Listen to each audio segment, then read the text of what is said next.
jab, uppercut, leave you laid out on the floor. Try to duck and roll, hit and miss, now you counting stars. Should've practiced more, should've hit the mask, get out there more. Claim that you're the best. You gotta show me, son. Actions over words, baby boy. Is you real or what? Talking way too much, world come. Back sports, talking way too much, world come. Back sports, talking way too much, world come. Back sports,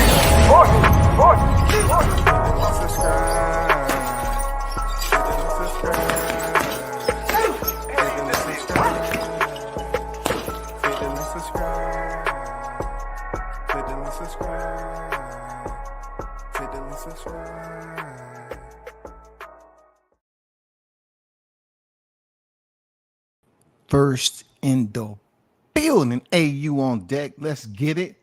WCS shout out from Detroit. Bud got the big perch. Now he want the feline or the Mexican monster. You feel me? The Mexican monster. Boy, I got something to talk about for real. I'm going to drop the link because I want to get y'all take on this shit. You know what I'm saying? I want to get the take on what I see playing out in boxing. You know, of course I want to get y'all take, man. You know what I'm saying? I need to further get educated. You know what I'm saying? Education don't stop. It don't stop to the bang, bang, boogie the beat. Shout out to Big Blunts and Boxing. The GOAT is in the building. What's good with it? Hot grease. You already know, man, how we do. Big shout out to the hottest chat in the MFing game. A-Side official. You already know. Certified. Nobody can say it different. They already know, man. The hottest chat in the game. Salute to y'all. You know what I'm saying? Appreciate the support. Christopher in the building. What's good with it, big dog? Carlos on deck. WCS salute. What's good, Carlos? NO on deck. What up, fam? I see you. Bill's Boot Camp in the building. Salute to you, fam. Ray on deck. Yes, sir. In the building. Said, what's good, WCS in the chat? What's good with you, bro? You know how we do. You know how we do. You know what I'm saying? It's all about quality, not quantity, goddammit. You know what I'm saying? It's all about the professors that's on deck, man. The generals. That's what we're talking about, man. You know what I'm saying? That's how we get down. For real. That's how we get down over here. For real. What it do, W says 504 live in the chat. Shout out to Boxing God on deck, man. I see you. Shout out to the 504. All the boxing fans that's out there on a Friday. You already know. You already know. Let's get down to it. We don't want anybody to be, confused at what's going on in boxing. If you in here, do me a favor and hit the like button. All right. So what we've been seeing post-fight July 29th is Terrence Crawford making his rounds. Absolutely awesome to see. Amazing work. I mean, he's global now. He's what you call viral sensation. For real. I remember it was certain points of times where Terrence couldn't get no freaking credit for anything because he didn't enjoy the media. Unfortunately, well, I would say fortunately, on the back end of his career, he's still able to, in his right mind, body, and soul, he's able to experience this. You know what I'm saying? Because we grew up, we mature. You know what I'm saying? Be 36 years old September. We grew up, we mature. At first, he didn't too much appreciate the media. But the higher you get on the chain of command, when you get to the top, more people want to talk to you. You know what I'm saying? Promoters are like, hey, you got to promote yourself. You got to get out there and do the work too, even though they're the promoters. You feel me?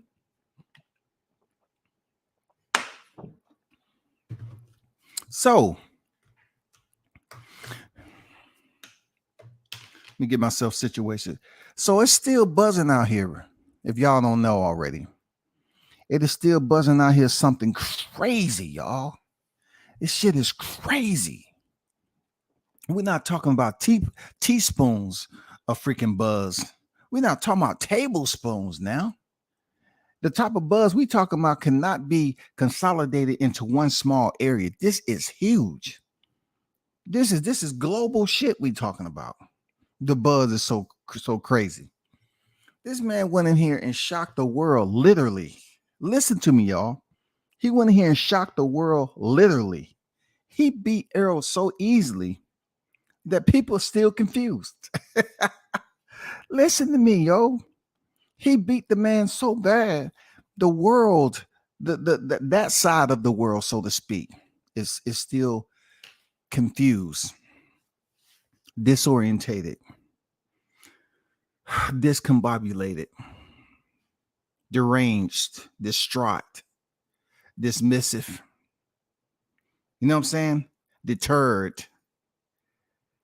It's a lot that's going on with the mental health of his fan base.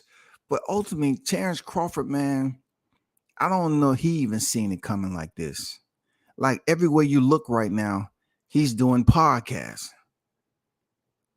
Look, no one expected him to go in there and beat Errol so easy the way he did. But as I always say with the P's, proper preparation prevents piss poor performance. And that's exactly what we've seen through the longest telescope that you can get. Through the longest telescope that you can get. We've seen that up close and personal. You know, July 29th, man, he went in there and did the damn thing. But what I like is being able to see these different interviewers ask these questions. And some of these interviewers, they're not boxing fans, and some of them are. But the one that's making his rounds is the the Joe Rogan. You know what I'm saying? The Joe Rogan interview he did with Crawford. And each interview, from what I see, Crawford is continuing to give the fans more and more of certain areas on how his thought process is, instead of being, covert about it, instead of being secretive or confidential about it. He's talking more and more, and the fans are really tuning in now. Look, I always say that it's a time and a place for everything. Maybe it wasn't his time and a place to be this open back in the day. Maybe it wasn't. Maybe he's peaking at the right time when it comes to the media to get the type of love that he's getting in boxing. You know what I'm saying? They say it's always a story for the underdog. I wouldn't say that Crawford was an underdog. I just feel like he was the least popular when it came to this type of matchup right here. He was the least popular fighter. But since that night in question has happened and the results was the way they were, y'all, he has absolutely changed levels like you wouldn't believe, man. And this is something that's incredible because he don't seem like he's stopping. And you say, WCS, what you mean by he don't seem like he's stopping? He got a rematch with Spence. He's not really talking about something that he can't control. He's in the driver's seat like he always been. This man is waiting to see when he can position himself into a slot to be greater. See, he's already great. He's trying to be greater. And what I mean by that is he said something again that was profound in him being greater. You know what I'm saying? The good thing, I always put it out there to the people. I said, everybody gets motivated differently. Some people don't have to. Some people, when they're working out and they're getting ready for a fight of that magnitude, they don't need people to hype them up or whatever. Some individuals are driven from the inside out. They can motivate themselves. They can give themselves mental pictures. They can, have that naturally produced adrenaline on the inside that not only helps them physically but mentally also, right? And I think that's what we're seeing. That's what we're witnessing with Crawford. This is unbelievable. I want you to take a gander just take a listen, brother, to what he said on the Joe Rogan podcast. All right.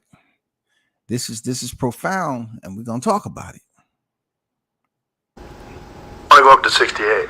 So who would you fight at 68? Canelo? If he win, or Charlo, the winner. Wow. That would be crazy. I want to be 3-time undisputed. To jump up like that, 21 pounds? Yes. What do you walk around at? I don't know. See, what got me right was the fact he said that so easily.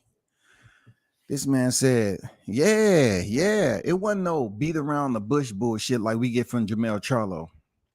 Every time you put a challenge in front of Bud Crawford, he's willing to take the challenge. Y'all remember when I did a live stream, I was basically, I was describing how fighters need to start coming up with a plan on how to be in Canelo's spot. And I was talking, to fighters in general, but I was highlighting the black fighters. I said, since Floyd left, Canelo's he's been the man, period. He took over. And I say, y'all need to find out. Y'all need to put out a spreadsheet and find out what the coordinates is, what you need to do as a fighter to get into the spot of Canelo. You need to be the face of boxing. How are you going to do that? And for a moment, I believe that Teofimo Lopez would be the next up doing big things, even though he still is, he's still in recovery mode and how he lost the Cambosis and everything, but he ain't out of the picture. But we have plenty of other names that's out here that potentially can grow themselves. But this is what I love about what we see materializing, right? And how dynamic it is. Because Crawford was in a slot where he was on the pound for pound list for quite some time, but he was one of those unfavorable fighters because he wasn't too inclined to do the media. We understand that, right? We get it. He wasn't inclined to do the media. Then you have Canelo, who he really don't do media either. He really wasn't out here being garrulous. You know what I'm saying? Each and every time you talk to him, he just had the it factor. Canelo, he just had the it factor, right? So he didn't have to talk a lot. He just performed in the ring. So pretty much what he wasn't saying outside the ring, he pretty much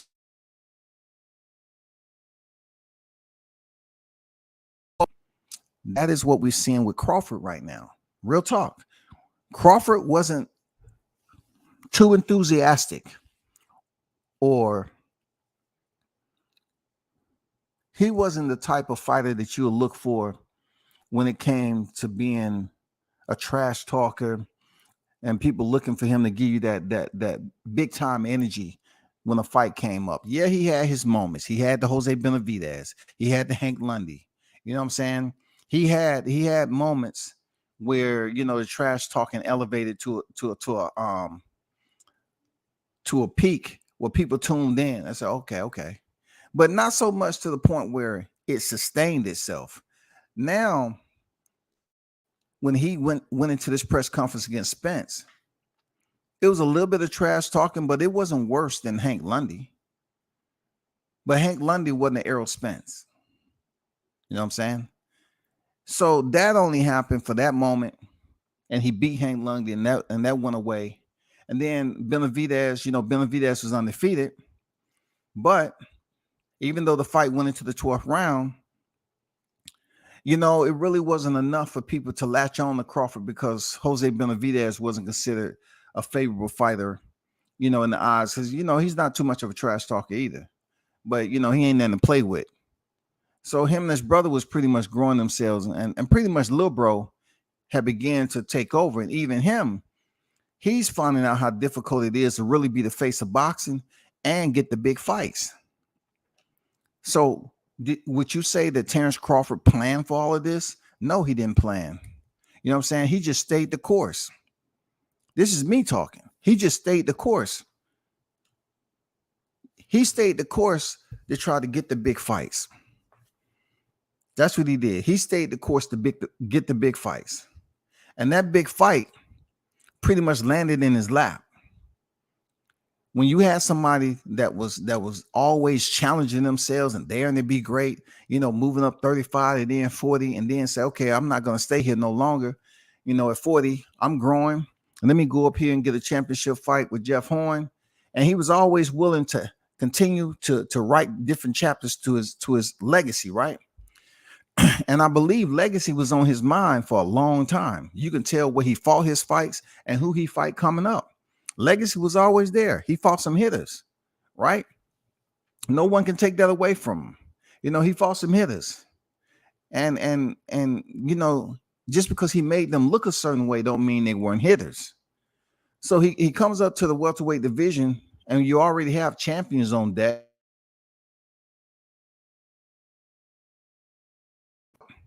That Errol Spence was chasing Keith Thurman, nothing developed from that. And then here comes Crawford. Here comes Crawford. It wasn't like he was flying under the radar. You know what I'm saying? They know who he was. So I figured it was a couple things going on here. When he moved up there and he picked up the title and he started getting his wins under his belt, people's like looking at him like, you know what I'm saying? He ain't nobody special. You know what I'm saying? He's not, doing too much media talk. He's just over here doing what he want to do. We ain't worried about him. And that's what their mistake was.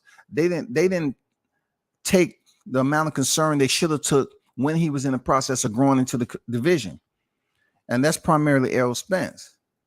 Errol Spence declaration was he put the undisputed title, welterweight titles, the title itself, undisputed, on his manifesto. He did that. You didn't hear Keith Thurman talking about that. Errol Spence did it. Errol Spence been in the welterweight division for quite some time. He did it. He placed that upon himself. That was the beginning of where Crawford is as we speak. Because Crawford sustained his undefeated register once he moved up to 147. He continued to defeat fighters at 147, right? He continued to do it. Not only did he continue to do it, it's how he did it, stopping them. All along, Errol Spence is going through what he's going through. He say, hey, I'm gonna be this, I'm gonna be that. They had that infamous meeting. We already know what happened. He was gonna take the easy route and fight Sean Porter and whoever had the WBA title. Cool. He took that route. But all along with Terrence Crawford, they underestimated him. They overlooked him. They didn't pay him no mind. And all he was doing, he stayed the course. He stayed the goddamn course, man. You know what I'm saying? They were stepping in front of him. He was knocking them down. In front of him, knocking them down.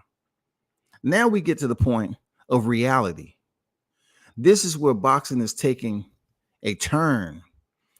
You have somebody like Terrence from Omaha, Nebraska, who at this point in time is experiencing the glory of being the face. You know what I'm saying? He's one of the faces of boxing. Right now, I can say he's the face. Like Canelo's still up there, but everybody's talking about Terrence right now. Everywhere you turn, they're talking about Terrence Crawford. Canelo and Charlo is out there, but it's not as bright of a conversational sidebar than it is for Terrence Crawford, who he's going to face next, and is Errol Spence going to take this rematch? Why? Because people are still in shock, man. They still in freaking shock. They say, look, you can't brush this shit under the rug, man. He dispersed of Jeff Horn and he dispersed of these cats, making it look easy. Then he comes up here with somebody that's on the pound for pound list. That's a neighbor. Errol was a neighbor to him on the pound for pound list. And he foreclosed on that. He foreclosed on this real estate, man. Like he wasn't supposed to be there anyway. You know what I'm saying? Like he was behind on his mortgage, man. He foreclosed on Spence property, bro. Because people who had them together for a long time. The people that was putting them on the pound for pound list made sure that they kept them because they knew something was going to happen. So they kept them side by side. You know what I'm saying? They kept them close by each other. They did it. They kept them that way until the fight finally happened, bro. And it was so one-sided, man. It's like having one of your eyes open and one closed. You're squinching due from the sunlight. That's how much goddamn Terrence Crawford was shining that night. You know, you had to squint your eye and raise your brow. You know what I'm saying? You're like, huh? What? You up there sounding like Scooby-Doo. Shaggy, Scooby-Doo. You saying to yourself, what am I watching? Right? What am I watching? Now, in the aftermath of it, y'all, we have people up here, you know, they're curious. They're concerned about Spence's health.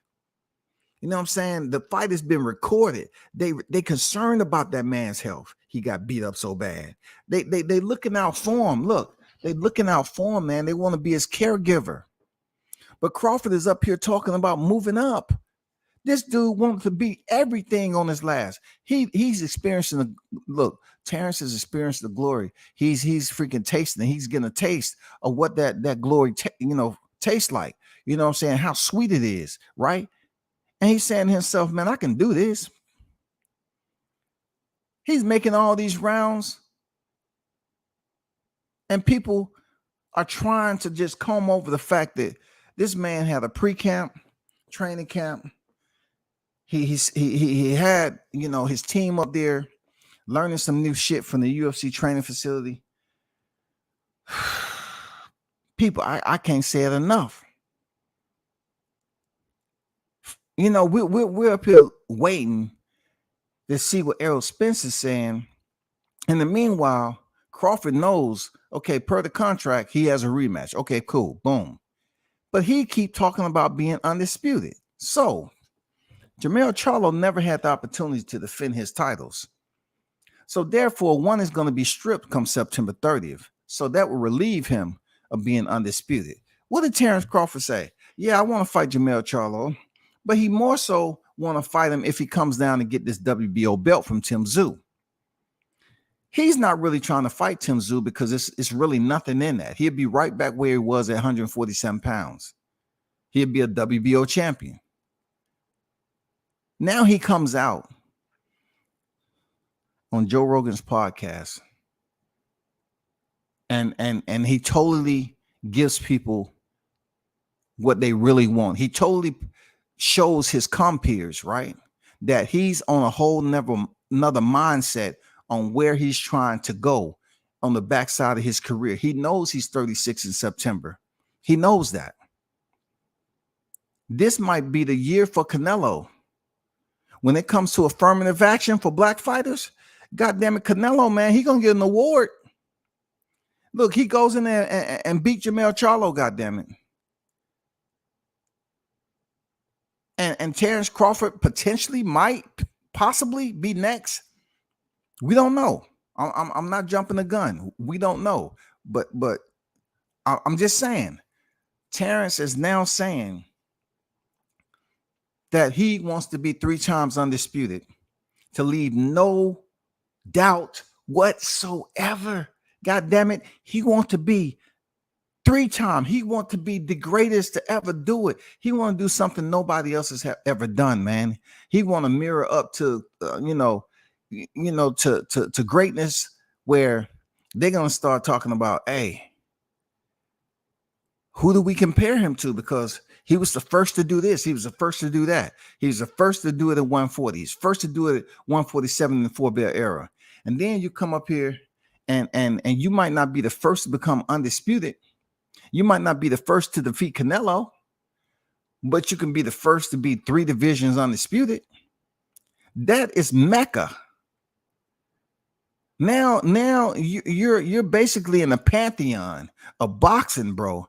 They're looking at you as a mortal god who competed in the sport. This man is talking about going up to 168, y'all. He's talking about moving up from 147. And let's just leave 147 alone, because he say, the next fight is going to be at 154, right? So let's talk about it in past tense, okay? Terrence Crawford said he's moving up to 154. So the former welterweight undisputed world champion, okay? I mean, I'm just saying, let's put it in past tense to make it seem like it's more so give him, make him look vintage. You know what I'm saying? Make him look vintage. He used to be over there, okay? So now, because it'd be too much for people to fathom if I say he was moving up from 47 to 54 to 60 to 68. You know what I'm saying? It would be too much for them to digest, y'all. And these people already out here vomiting on themselves. They sitting at the red light, shit, all running down their goddamn shirt. They headed to work. They walk up in the work and their co-workers looking at them like, what in the heck is wrong with you? Are you infected with something? I'll be okay. Just give me a moment. I'm still feeling oh, you still sick from Vegas? You are. All right, man. You lucky. I got some extra clothes back there, or I can run to the little clothing store up the street and get you some. Man, this has been something. Maybe you should take some days off from work until you get yourself together.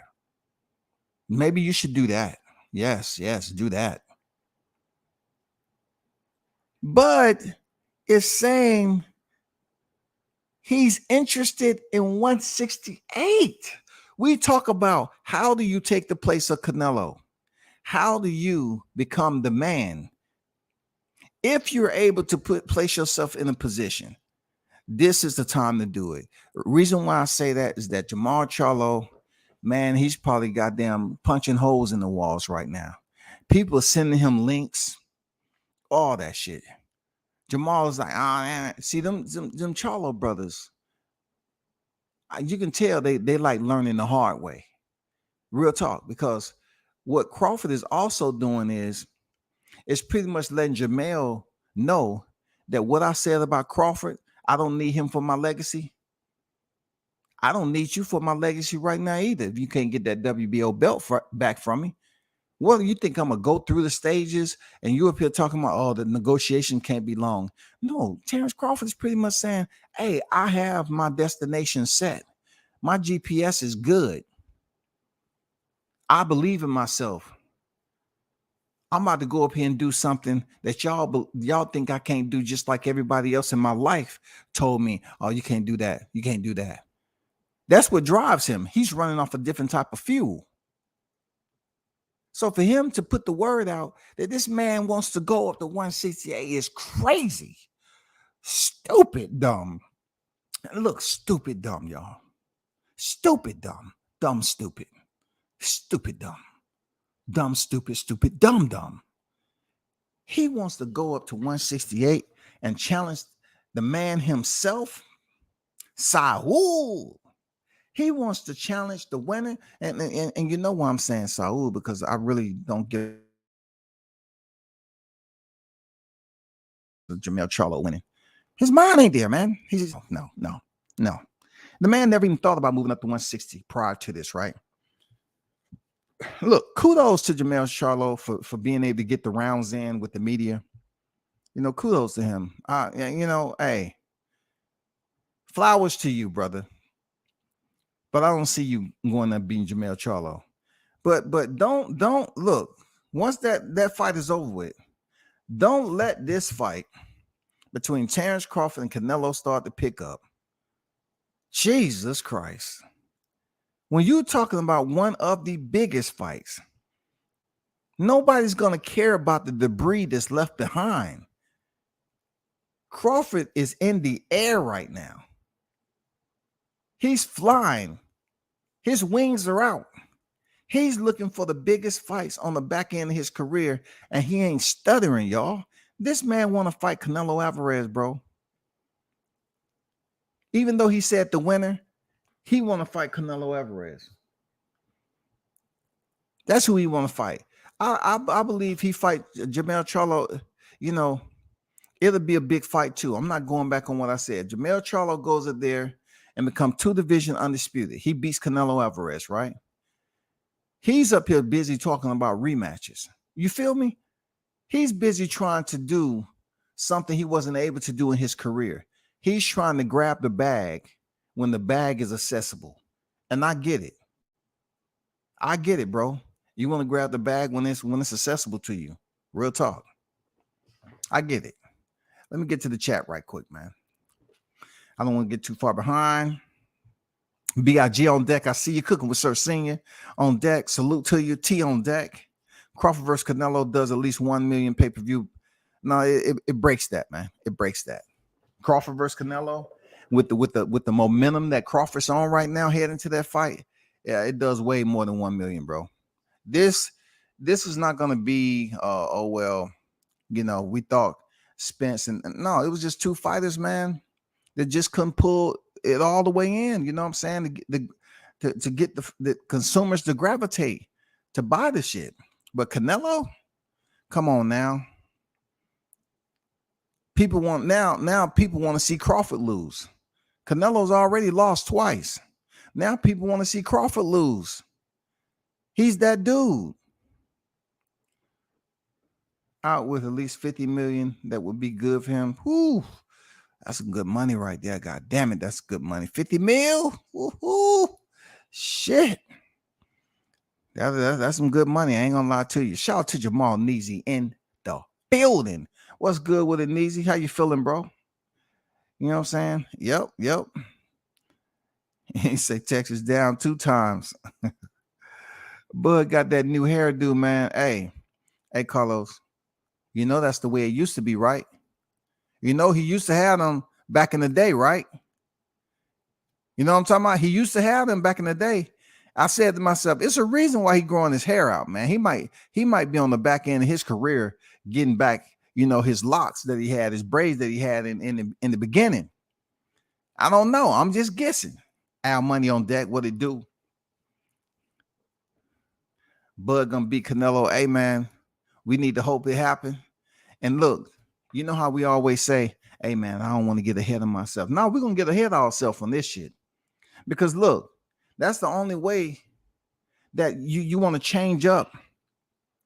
Like, we all know Crawford is not, he doesn't have the star power of the Canelo. Canelo has this incredible star power on who he is. You know what I'm saying? His entire persona. Crawford is trying to build up his persona the way he know how. You know what I'm saying? And that was through a different route. Like, people are looking at him and respecting him for what he does in the ring. So real boxing fans are looking at like, okay, we respect the shit out of Crawford because he's going to him making shit look easy. I mean, he's making it look too fucking easy, man. And Errol Spence was supposed to be the test. He was supposed to be the test. 2 T's on the beginning, 2 T's on the end. The test. Errol Spence was supposed to be the test. And Bud Crawford showed what hard work and determination, sacrifice, blood, sweat, and tears does when you absolutely put that shit together. He went in there and won in dominating fashion. Now Crawford is up there at the pinnacle, not just the championship pinnacle anymore.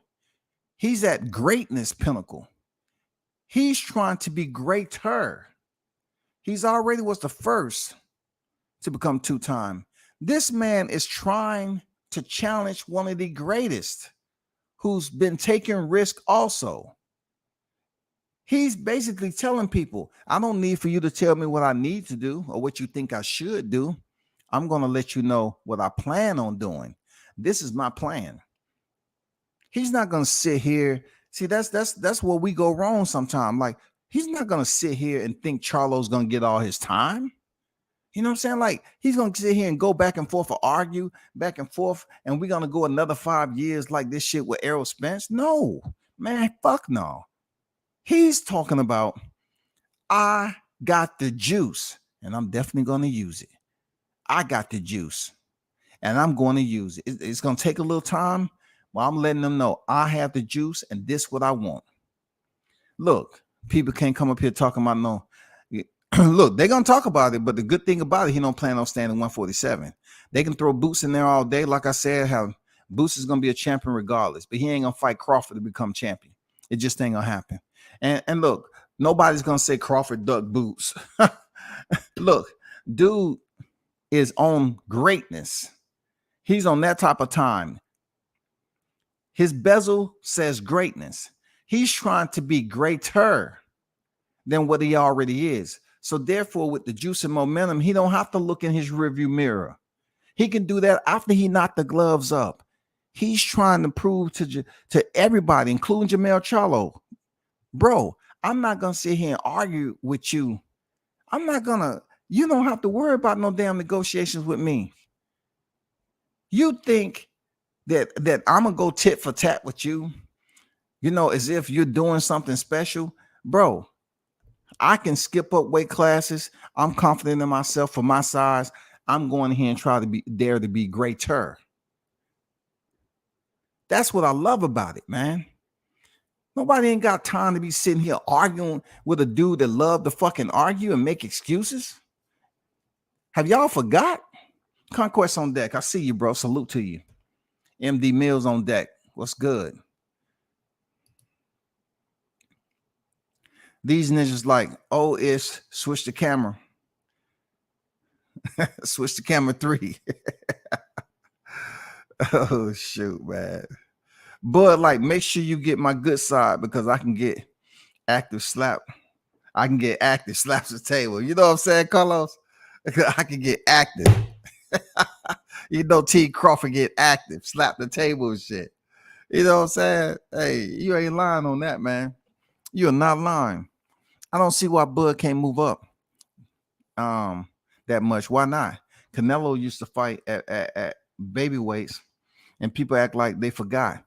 See, Andrew, you dropping that criteria, Andrew. You are dropping like you a jeweler. You just dropping little gems on the floor, and people like, huh? Is that real? Do he know? Let me pick that shit up. That motherfucker seems solid. Let me put him out. I can't crack that motherfucker. You dropping some gems, dog. You dropping some motherfucking gems, dog. Canelo was doing what Crawford is doing. He's like, look, Canelo is not a huge dude. He's athletic and talented. Crawford considered himself to be the same. You know what I'm saying? So let's do something right quick, as I like to do, right? Let's do something right quick while we have time. And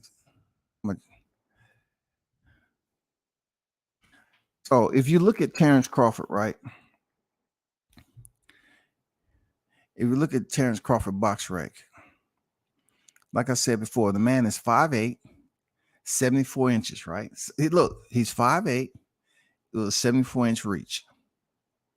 5'8", 74-inch reach.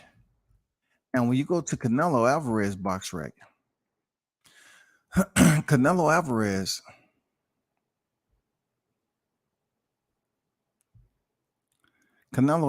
is 5'8", 70.5-inch reach.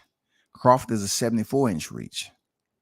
You know what I'm saying? Canelo is 5'8" with a 70.5-inch reach. So, Crawford has a longer reach than he is, and they say Canelo is 5'8" on here. But, it is what it is. People say shorter than that. It don't matter. They're around the same freaking age, sort of kind of. Crawford is 2.5 years older a little bit. Canelo is 33. Crawford's 35 right now, right? So when it comes to arm length and height, they're pretty much the same. What we do know about Canelo is that he's already switched stances and moving up, and showed that he can take those risks. He can go in there to other divisions where people look. Just think when Canelo was moving up to 175, people was like, huh? Why are you doing that? I'm saying, why you move to 175? You too small.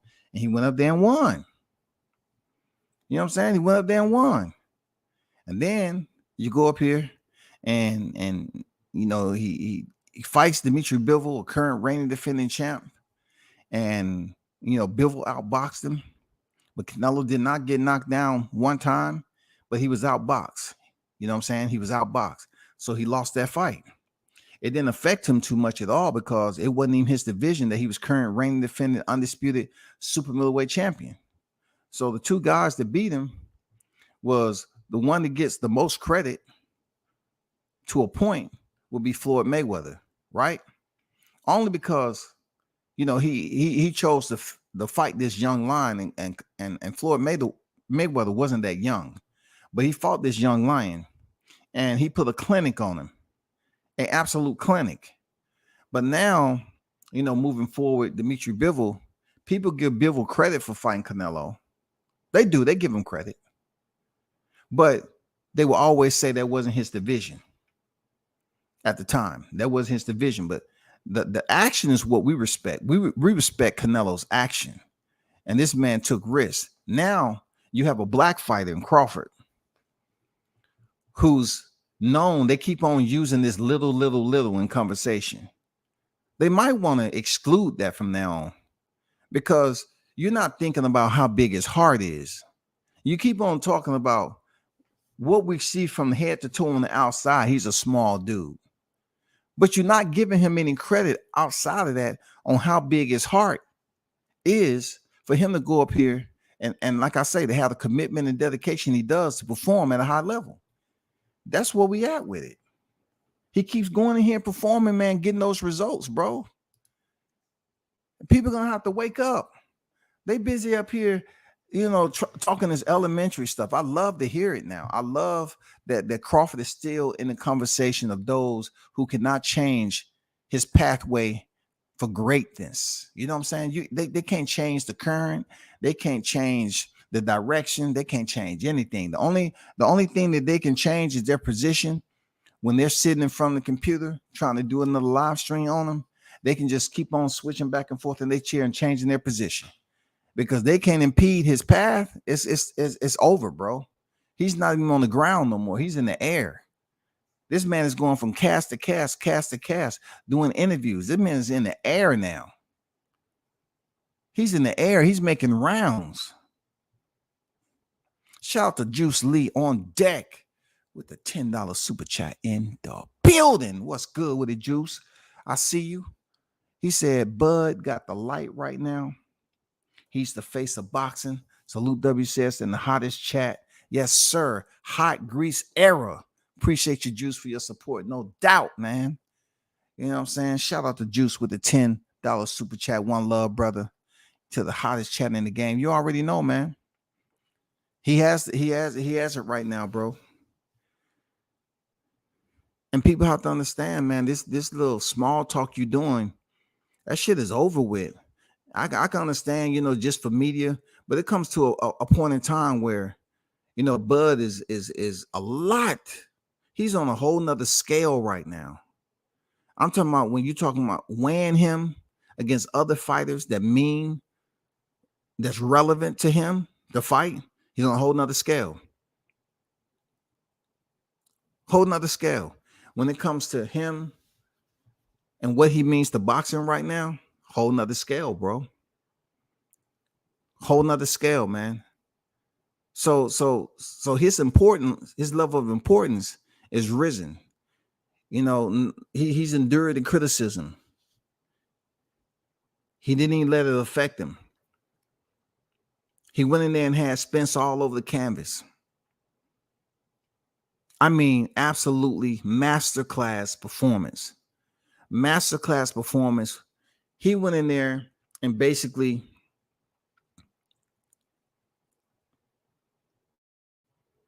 he didn't even steal it. He just basically prevented it from happening. Because all we heard was J-A-B, that was going to be coming from Texas. His jab. How is he? How is he? How is he? How is he? That's all you heard. How is he? They wasn't saying what we supposed to hear in those moments. They wasn't giving credit to the Crawford. They was about how like he couldn't do shit. How is he going to do this? How is she going to get past this? How is he going to do that? Listen. If you seeing it, don't convince you. that this is one of those times where you took it for granted, then continue to go through the sport the way you are and continue to get hurt, because he did everything he's supposed to do. Y'all was busy up here wanting to support the villain, but instead of you claiming that as the villain, you wanted to designate somebody else as the villain, and then only big up and ignore shit you saw going on. But you look, even though you ignored it, you couldn't really think to yourself that it wasn't going to affect that person moving forward. The lack of dedication. You couldn't have thought it wasn't going to affect him on the biggest stage. You know what I'm saying? It was definitely going to affect him, bro. Shout out to Don Dada. I support Bud if he wants it, make the fight. But at what point does weight classes matter? I mean, I'm saying if y'all want to talk about weight, what point does weight classes matter? Then you can definitely go back in history. You know what I'm saying? And basically, find people. And then in this era, you can find people up 2 weight classes. You know what I'm saying? Mikey still moved up and win, but I'm just saying, I'm just throwing the obvious out there now. Mikey came from 35 all the way up to 47. We can say, Spence is not going to fight at 147 again. So let's just put him and Crawford at 54 now. How many weight classes are they moving up? 2. Both of these guys weighed very close. Spence weighed spot on the 147. Crawford weighed 146.8. You can guarantee that they in their 150s right now, easy. So we can look at them as super welterweights. Look at Jesban Rodriguez.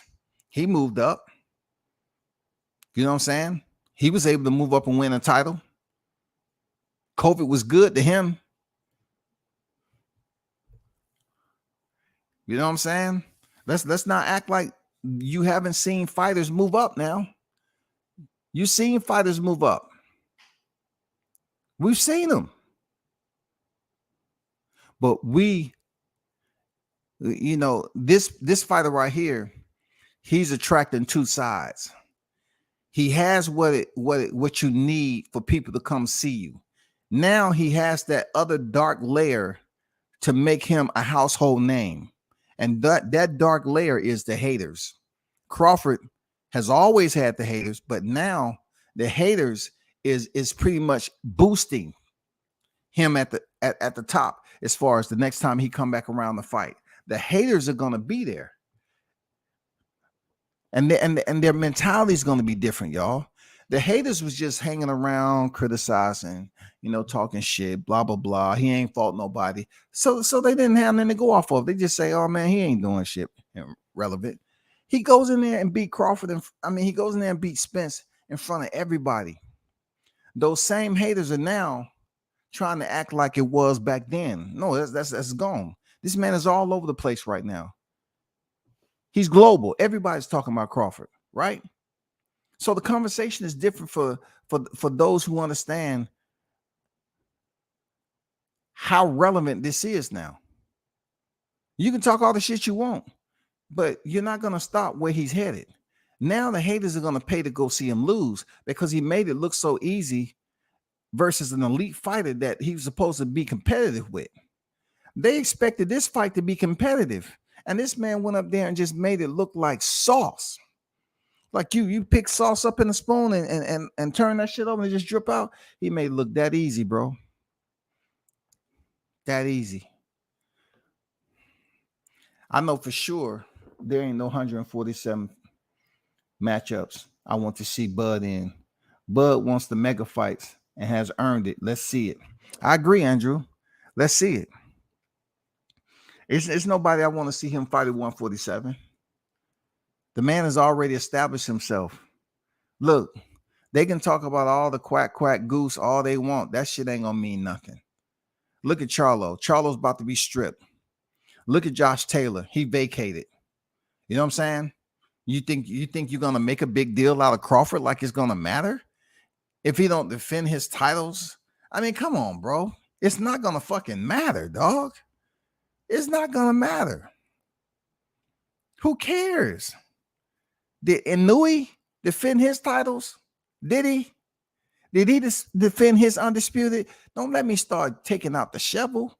Anui beat Paul Butler. He moved up and beat Stephen Fulton. You know what I'm saying? He's daring to be great. He's daring to be great, dog. Now, potentially, he may be a 2 division. But anyway, not to get off topic, he didn't defend his titles either. So if Bud don't defend his titles at 47, who cares? Josh Taylor, man, he got off his titles when it was time. You know what I'm saying? Who cares, bro? Jermell Charlo was freaking inactive for the longest period of time. Who cares? Nobody cares. At 140, Crawford vacated the titles time he beat Julius Ndongo in 2017 and moved up in 2018 for a title shot with Jeff Horn. Who cares if he don't defend these 147 titles just because y'all want to throw a fighter name? No, you need to be coming up with a plan for that next fighter you're going to latch on to. Come up with a plan. Come up with a plan to boost him up, because what y'all missing, a lot of you all missing, is that the fighter that you're trying to boost up, just think how long. Hear me out on this, because, you know, people always trying to say you talking shit because they want to act like they don't know no English. No English. You know what I'm saying? Listen to me on this shit. Bud came in the sport in 2008, and he's just now reaching the mountaintop where he's levitating on the clouds, yo. He came in the sport 2008. If you, those of you out there, I'm giving you some game, man, for free. If you choose to get this other fighter, Jaron Ennis, y'all need to make sure that you find a way to inject him in 147 pound to get him a rival.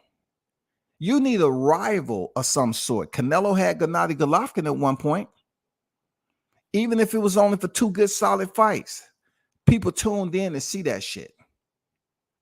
A rival makes good for boxing to allow fighters to pretty much make that money. Everybody can't do what Gervonta's doing. But what we know is a lot of fighters this day and time are not fighting rematches. Fighters need rivals.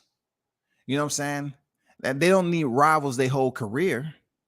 But I'm just saying it does help build their notoriety. It does inject popularity, especially if they're competitive.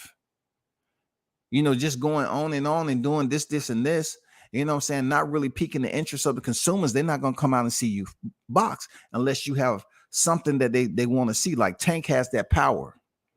You know what I'm saying? Crawford has that power where what they was bragging about with Spence, oh, he breaks you down. Crawford is that dude. Crawford is the timeless mercenary that's going to continue to do shit to you, and you're going to find yourself in a predicament. He makes it look too freaking easy, man. He makes it look easy, and now this man's talking about moving up to 168 for the winner. He's letting it be known that the challenge is out there. I love it, man. I love it, man. We ain't got time to be arguing with no freaking Charlo, bro. Charlo, see, they're not the smartest when it comes to this business shit. They think now that Crawford is gonna stay there and they're gonna play like, oh, he need me. Nobody's going 2 and 3 years, bro, trying to step in the ring with you. And plus, when Tim Tszyu had your other belt, you're gonna act like, well, you're going to give all these far-fetched scenarios. Oh, after I beat Canelo, he going to want a rematch. Well, nobody's believing that. You got to do what Crawford just did. You got to go up here and defeat Canelo. That's gonna solidify your name up there at the top. People going to be like, oh, shit, he's 2 division. You know what I'm saying? You're not going to get the amount of glory that Crawford got. But what it does is set you up for a big mega fight.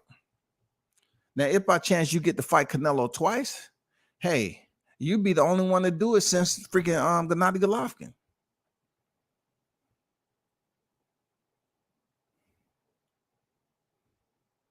But it's according to how the first fight goes.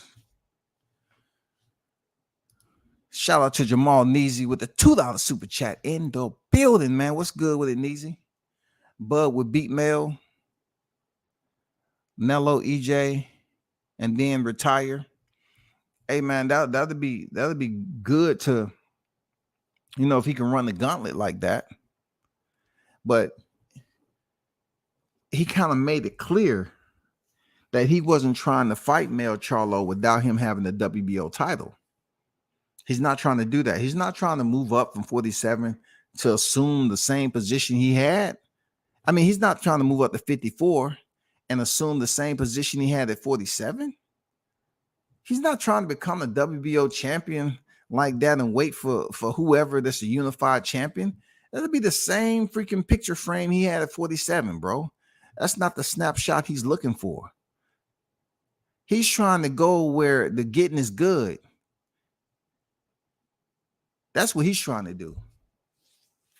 So business-wise, why not go to where the big dollar is at? The high dollars with Canelo Alvarez. Like Canelo Alvarez can fight damn near anybody that's on the top, and it's going to do good for him. It's going to be good. It's going to be lucrative. It's going to be beneficial when it comes to legacy, all that shit. So that's why Jermell Charlo is over here thinking he's on top of the world right now. But little does he know, September right around the corner, Canelo's already said, hey, I'm going to win next month. But Mel Charlo's out here busy talking about he'll knock Crawford out. Well, you're not going to be able to do that unless you have all the belts, bro, because he's not going to play the little fuckboy games and go ahead and fight Tim Tszyu for a little or nothing. You busy up here telling him to do your homework. Y'all didn't see that? Did y'all hear that? Did you hear what he was trying to do? He's somebody Crawford go up to 54 and get his feet wet with Tim Tszyu. Bro, he ain't doing it. Your mindset is not even there business-wise, bro. You think you're going to be able to dictate where he goes. You know what I'm saying? Oh, you go over here and get that belt from Tim Tszyu, so I won't have to fight him. Look, Crawford can actually fight next year. He can fight next year, dog. He can see all this shit play out. Come on, bro. He can watch all this shit play out. He fought Sean in November 2021 and fought Asia in December 2022. That was over a year. So you trying to tell me from July to July, it won't be some different shit? Yeah. We would have had the Jermell Charlo fight. Of course, we can't ignore Spence. Spence is still out there now. Real talk.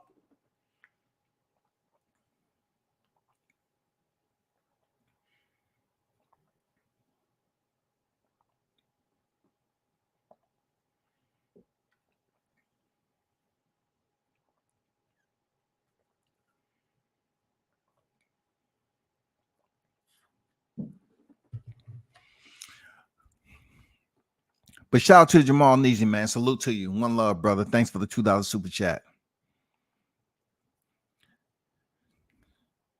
Cooking with Sir Senior said Bud is making, and so Charlo can't duck him unless he is the biggest duck in history.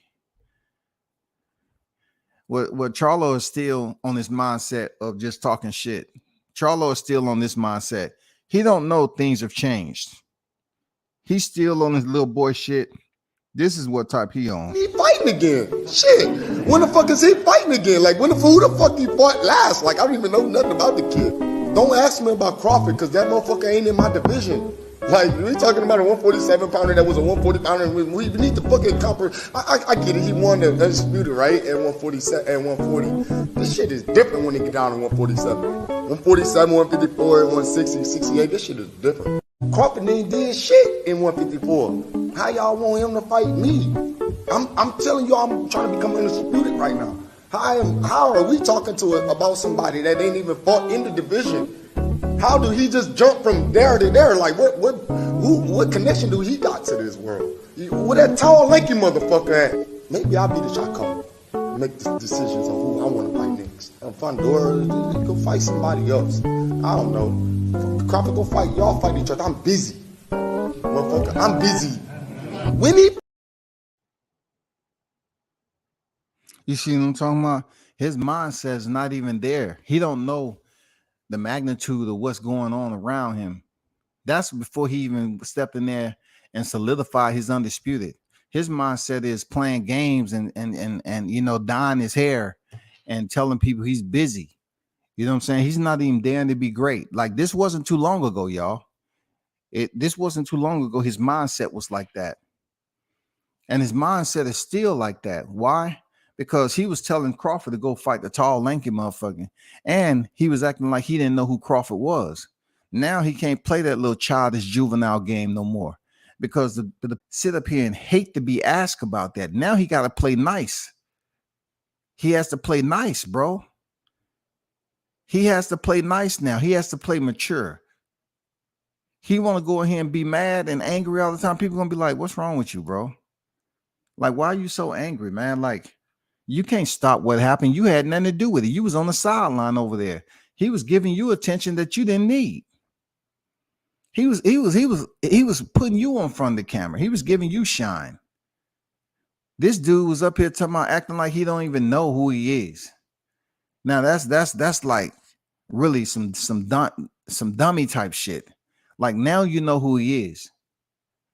He made sure you knew who he is in the ring when he was beating up your stablemate. So now you have to take that same mentality and understand the magnitude for which Crawford is, did what he did. You have to recognize what he did. In the ring, with the best of them, and the fight is won in training. So, given the fact that we expected Errol to come out the way he did, given the circumstances that we knew what he was going to do when he was going to do it, because Errol fights the same way each and every time he stepped foot in the ring. All we had to do was take away his jab, we felt. The man said Errol fights the same way each and every time he steps in the ring. So that's not for educational purposes only? Is that not what coach is supposed to do? Did you hear what Crawford said on the podcast? He was asked, did you watch a lot of film on Errol? He said, no, I didn't. I watched about 2 fights because I already know how he fights. Did you hear him say that? Did you hear the part where he said his coaches look at film when he was asked about film study? His coaches do majority of the film study, and then they come up with a plan. No, you didn't understand what I just told you. Did you hear what this man said? He said his team now looks at film study, examines film study, assess it, evaluates, and they come up with a plan. His team now, I'm not saying they don't look at it together, but he's looking at his team. His team is going out there looking at film study, having a different set of eyes. You know what I'm saying? Different set of eyes to look at that shit and come up with a plan. A team, yo. Do you know how strong that is? Like, he said his team come up with a plan. Now we have to be understanding of this too, that he's not going to tell everything that goes on behind the scene. That's just not the way it's going to be. But his team, his team is what he depends on. He put it out there and made it perfectly clear. You know what I'm saying? They knew what to expect. We heard Derrick James talk about he don't watch film. You know what I'm saying? I know that shit was circulating around that he said he didn't watch Anthony Joshua fights and all that. I don't care about that. Like I told you before, I don't see him out coaching Bomac, and I don't see him out thinking Terrence Crawford. So that's a lose-lose situation for me. I don't care if he gets the rematch or not. Of course, Derrick James wants the rematch. You know why? Because he gets paid off of it. See, the stuff I'm saying right now, don't come back 2 or 3 years and say, oh man, that was kind of right because so-and-so's is lost and this person is lost and this person is lost. No, I'm just telling him about the mindset that this man has. Of course, he wants Spence to go back in there. He get paid again. He got bills to pay. He want to take advantage of this while Spence is still active because he's about to be on the outside looking in too. He's about to be in retirement, y'all. He's about to be in retirement. This dude is actually telling people that he did not look. First of all, their team has been on record as saying that they've been studying Errol Spence. They've been studying. It was nothing new. They've been studying. So if he's been with Derrick Jane all this time, and he felt that his style was still applicable for Terrence Crawford, that's his fuck up. He felt that they can still use the same style when him coming forward and fighting and breaking down his opponent, and they just totally underestimated Terrence Crawford. That's his coach's fault, because the reason why he's still fighting the same way is because they haven't really took the time to evaluate and say, you know what, maybe we need to make some changes. You want to know something else? You remember when I was talking about how he was warming up orthodox? Now it's like, well, I thought it was mind games. Well, it's shit that I didn't know. He said he didn't decide to come out and fight southpaw until he was back in the back and he was warming up and he was just thinking about some things. You know how people say, well, he's definitely not going to stand there right in front of Spence. He's definitely not going to do this. He's definitely not going to do that right there. And he was saying to himself, damn, they acting like he'll terminate or something. He said he didn't really agree. You know what I'm saying? For himself, he didn't really agree to come out there southpaw until the last minute, like to fight southpaw.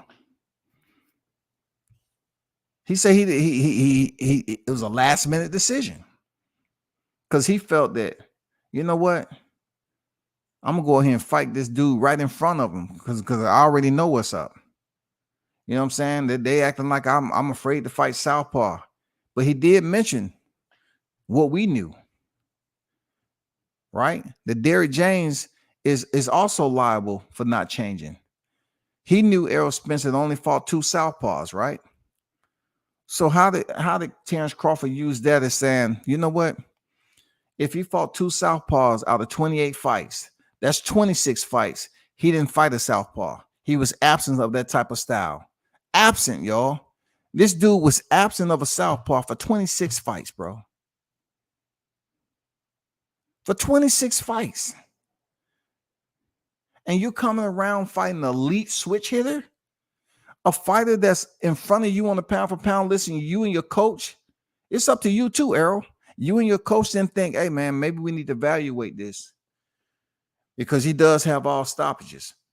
Maybe Errol has the same mindset of Diddy James, and that's why they get along with each other. Enough to just make this money, and that's it.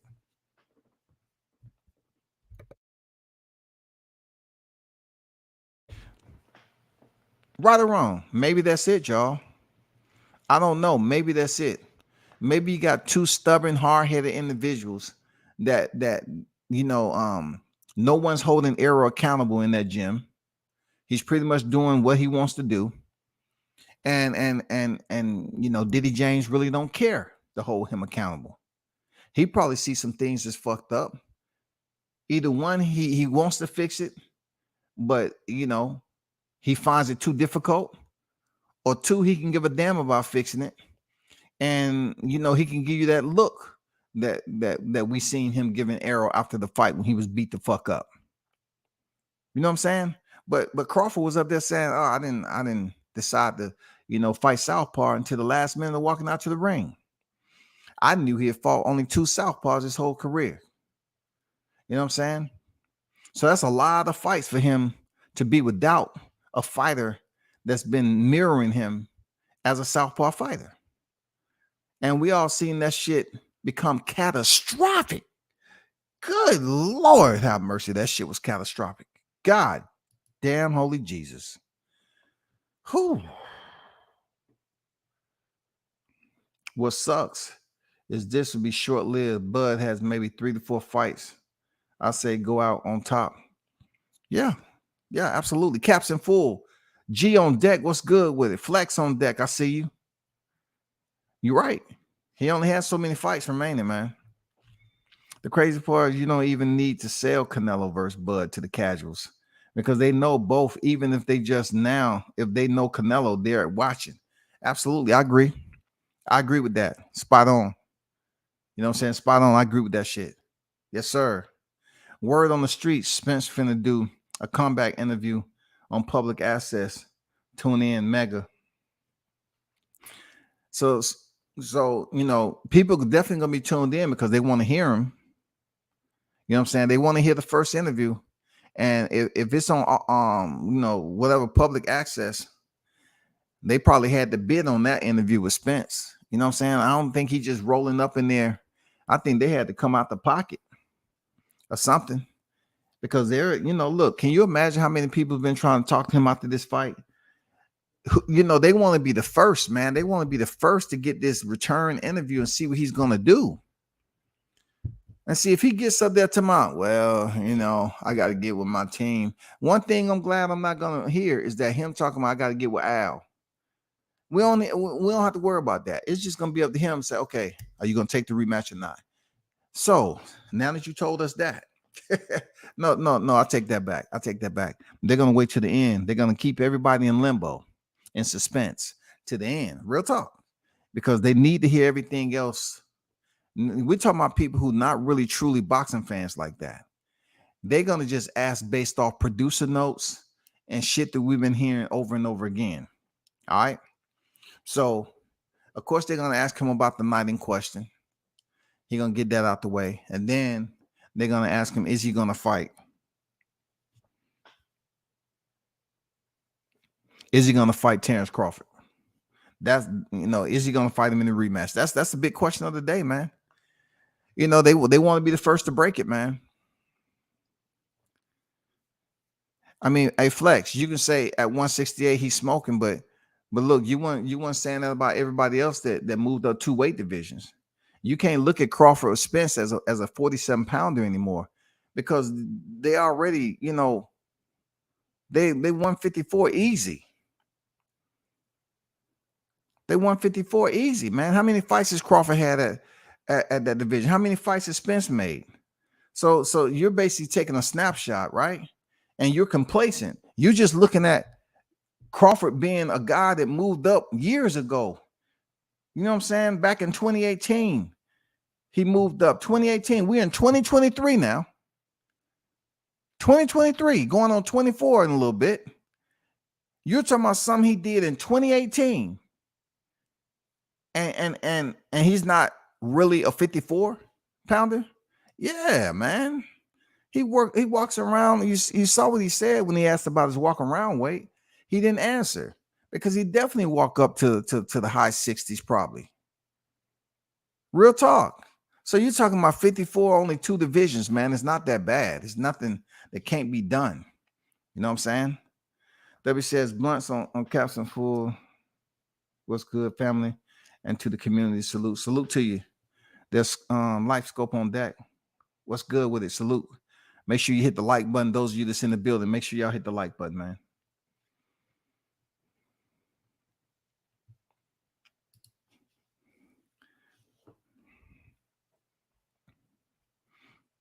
Y'all remember this, right?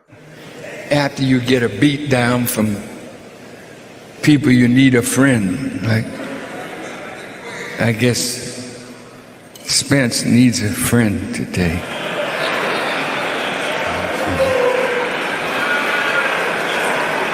What?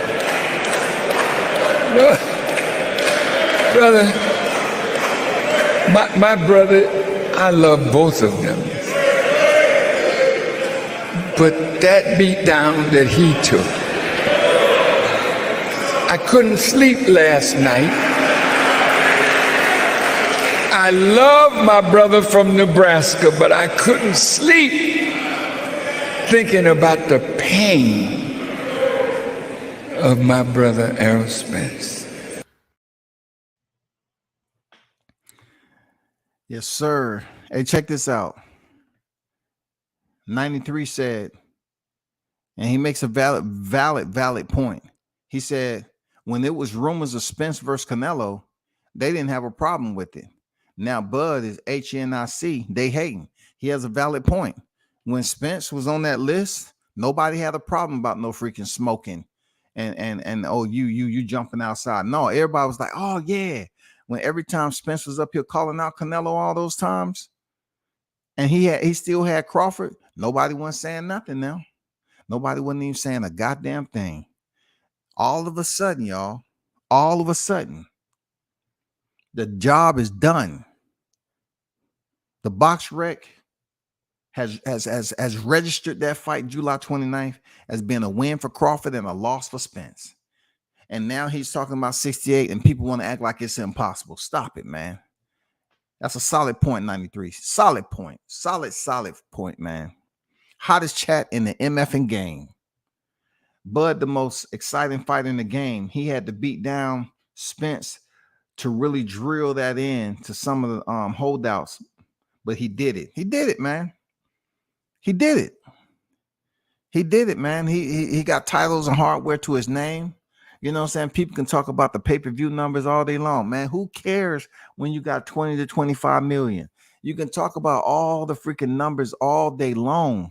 This man is all the way around. He's global, man. You know what I'm saying? What Toby at, man? We global, baby. You know what I'm saying? We're global right now, dog. They don't get it, man. I don't get the hype around G.R.E.A.T.E.R. Ennis. Man isn't trying to elevate his career with major fights. He's only chased Terrence. He should be the one chasing Canelo. I agree with the latter half of that, right? You know what I'm saying? I want to say I agree with your entire, but it's opinionated, right? I want to take your suggestion though. What you're doing is suggesting that he should be focused on what? Zoo or Canelo, right? Because he's a big 47 pounder. Now, what we do know is that he did relocate from the WBO at one time when Errol Spence was still the unified champion. And now that Crawford is taking over that spot, you know, he's the next in line, but he's not going to get the shot with Crawford because there's no money there. But he needs to understand that Crawford would never, at 147, Crawford is not going to be his rival. He's going to fight. He's going to be champion, no doubt about it. You know what I'm saying? G.R.E.A.T.E.R is going to be multi-division champion after it's all said and done. And he's got to understand, you know, just like Crawford learned, I say he came in the sport at 08 and it's 2023. These cats need to learn how to properly build these fighters if they're going to report on them. For real. If you're going to build these fighters in your backyard, then guess what? Excuse me, I didn't mean to burp in the mic. But you need to learn how to build this up. You need to learn how to build it up and get them out there. Like this is non-conducive. You know what I'm saying? Like none of the criticism that Crawford's getting from the YTC does nothing. It would be more so conducive to say, okay, let's start building up the next in line because Crawford's gone. Really, he's gone. They're not fighting at 47 next fight. He already agreed that he's going to fight at 54. So they're gone. You need to start building up the next one in line, man, whoever that is. Shakur Stevenson. You know what I'm saying? Shakur Stevenson's definitely, he's idle right now. Shakur Stevenson's going to be the next. You got to pay attention to him. You got to pay attention to Teofimo Lopez. You got to pay attention to G.R.E.A.T.E.R. Ennis. You know what I'm saying? You got to pay attention to Gary Antoine Russell. You have to pay attention to the fights that's going on in 140. You know, you have fighters. You still got your Hot Tuckers out there. Whenever he comes back, he had an operation on his hand. You know what I'm saying? Or something to that nature. Or where he's trying to get. No, he's taking care of hand problem. He ain't had an operation. My bad. He's trying to take care of a situation with his hand. But, you know, it's fights that's out there. It's fights that's out there, man.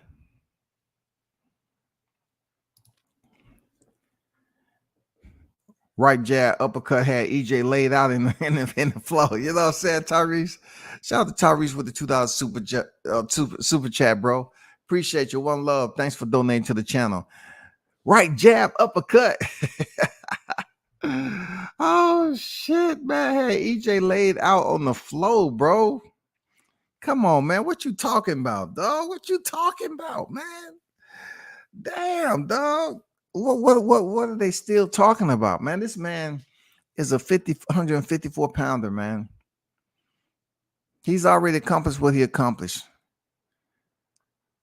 You know, we have to look at how long Crawford been in the game to get to this point. So that should be also a period of learning. I would say a POI, a period of instruction. If you're going to build a fighter up on here, you need to start now. You need to find ways on how to get them out there in a positive light if you're going to build them up. This is done. This rivalry, you know, if Errol Spence chooses to come back, cool. People are going to watch the fight because they're curious to see how he will look in the rematch. That's all. Just like Gennady Golovkin and Canelo Alvarez. It's not like, you know, we haven't seen them fight twice. Even though the first one was in a draw, still people came in to watch, man, on the second one. Just like they'll watch Terrence Crawford. But right now, the way Terrence is making this shit look, he goes in there and stop Errol Spence in earlier fashion in the rematch. Bro, come on, man.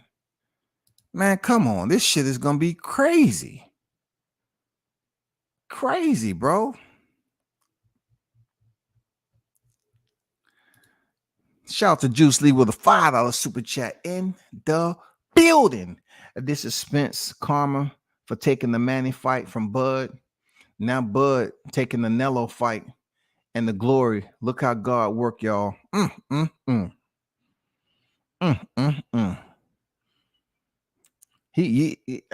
see Juice Lee. He must have cracked open his Bible. He must have had this bookmark for a minute. Jesus. I mean, I don't know if he actually took that away from him because, you know, they was trying to scheme it and trying to make it play out. You know what I'm saying? No, and no again. He was thinking that it was going to come down to, you know, that somehow of another, you know, they was going to bypass Crawford and go for the bag. You know what I'm saying? And have Crawford up here waiting. Because Crawford said, you know, they blackballed him. They, you know, they pretty much, you know, try to treat him like a pariah. You know what I'm saying? I mean, they tried their best, man. But, you know, God worked in mysterious ways. They always say that. And in this right here, he worked wonderfully. Seriously, wonderfully. But shout out to Juice Lee with the $5 super chat and goddamn kicking then that jury, dropping them gems on here, man. You know what I'm saying? Dripping. That was the best $85 I spent to watch Spence get smoked. I ain't gonna lie, man. I think I'm in agreement with you right there, man. That was some good money spent right there, because it's paying its way forward there, T. You know what I'm saying? It's paying its way forward. I get to always, you know, while I'm up here looking at and doing other things, multitasking, I always get to hear the whining. I still see the whining going on in the YTC. I love it. I love it. Oh, I love it, man. Them are still out there whining, bro. Crawford gloves. Ah, that Crawford gloves. Look, it's 2023. We damn near heading into September in a little bit. They still talking about shit that happened in 2022, right? They want to talk about the glove. They want to talk about snack. You know, let's remind them of snack, man. Let's not be selfish. Why am I going to be selfish? Remind them of snack. Remind them of 2 undisputed champions now with Victor Conti, man. Come on, remind them, Juice. They're not trying to understand that. Look how God works. God is working through snack. You know what I'm saying? 2 undisputed titleists, man. Come on, bro. Come on, man. What y'all talking about? Oh, Crawford versus Canelo fight. They have to come in at a cool bill. They have to come in with a cool single with 2 wheels on it. They have to come in with a single with 2 wheels. Real talk. That's the only way you can do it. You got to come in that motherfucker $100. $100. Both of these fighters, especially Canelo. You know what I'm saying? Canelo been at the top so long, and then Crawford is where he's at. $100 to see them 2 fight. Ooh, 12 rounds. Look, no car accidents, nothing. You know, both fighters take the sport serious. Now take that back. Canelo got them big ass motherfucking stallions. I don't know. I know it's been a time and place. Them stallions probably kicked his ass off, and he ain't saying nothing about it. But none of them have any major act of negligence outside the ring that allow the betting odds to just go crazy on one side. You know, like Crawford and Spence, it was just like shaky, like well, we got Crawford, we got Crawford putting him. They was using that shit. You know what I'm saying? But really, they were saying, okay, from what we're looking at right here, who's the healthiest fighter? You know, they looking at things too. They're making their own evaluation too. So with Canelo and Crawford though, man, you got two fighters that take the sport serious. Oh man, it would be incredible, bro. I got Crawford winning that though. I got Crawford. That would be the ultimate fight where people can make a whole lot of money. Real talk. Canelo and Terrence Crawford, if it plays out the way it does, it can make a lot of money. A lot of, like, that fight right there can generate a hellacious amount of money in Vegas. Oh my God, incredible amount of money. Not only that, I believe that fight can be placed in a stadium. I believe Terrence Crawford and Canelo Alvarez can fight in a stadium. Like the price point tickets would be through the roof. I'm talking about Floyd Mayweather, Conor McGregor type shit. I just think that, you know, the PPV price should be a cool bill. Yes. You know what I'm saying? Canelo versus Crawford does 2 million. I think it's gonna be up there, Juice. Real talk. I think it's gonna be all the way through the roof, man. Unfreaking believable. Unbelievable.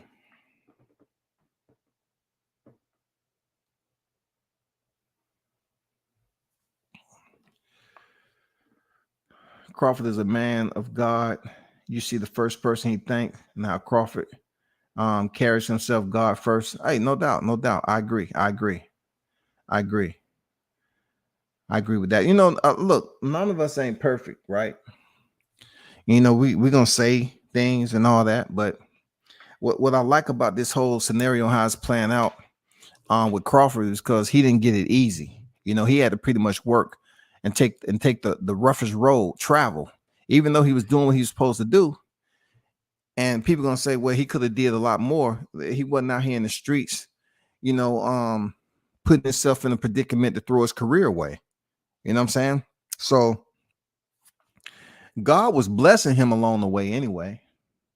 It's just at this point in time, people finding out how special Crawford is, and then we're seeing how, you know, certain people believe, like Jermell Charlo believe, that he's still gonna play these stupid ass games. You know what I'm saying? Like, nobody, you're not a ticket seller, bro. You picked up the Canelo fight by default.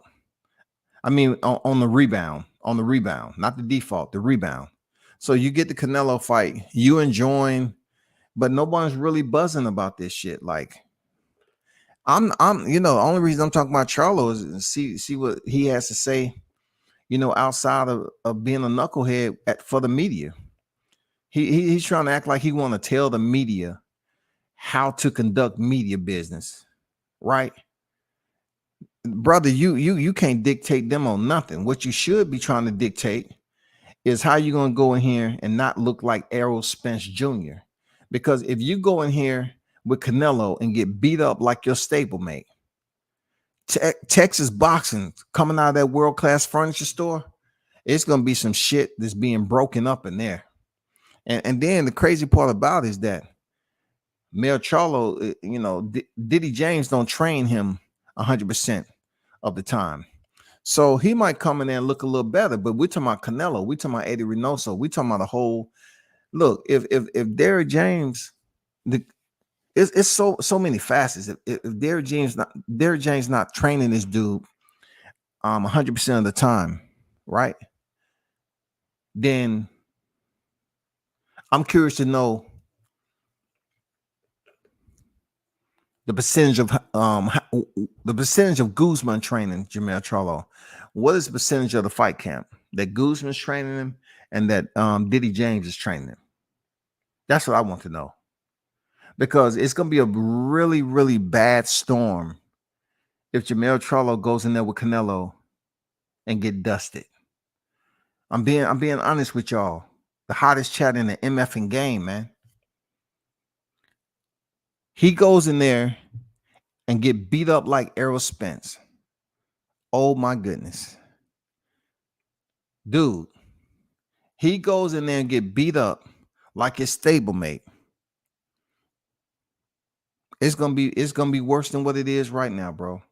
Because see, Diddy James believed that just because he went in there and Anthony Joshua got a knockout, nobody's talking about that. Nobody's talking about that shit, man. Goddamn, Robert Helenius already been knocked out by Deontay in 1 round. It's not, we can't even call it a round. I think he was knocked out in a matter of seconds, man. Then Joshua's coming out his second fight out of Diddy James' camp and getting beat up. He's getting beat up by a guy that's not even supposed to be giving him work like that. And you think, look, hottest chat in the game, man. You believe that Crawford fans are worried about Errol Spence coming back with a solid game plan to beat Bomac and his team? Do you actually believe they're going to be educated and intelligent enough to come back and try to figure out what they didn't see? How can you take a guess in boxing on what you didn't see and basically make a prediction? You're going to guess. You're going to take a wild guess. This is what we need to work on. Because I believe, no, you're not doing troubleshooting like that. You're not meticulous like that, brother.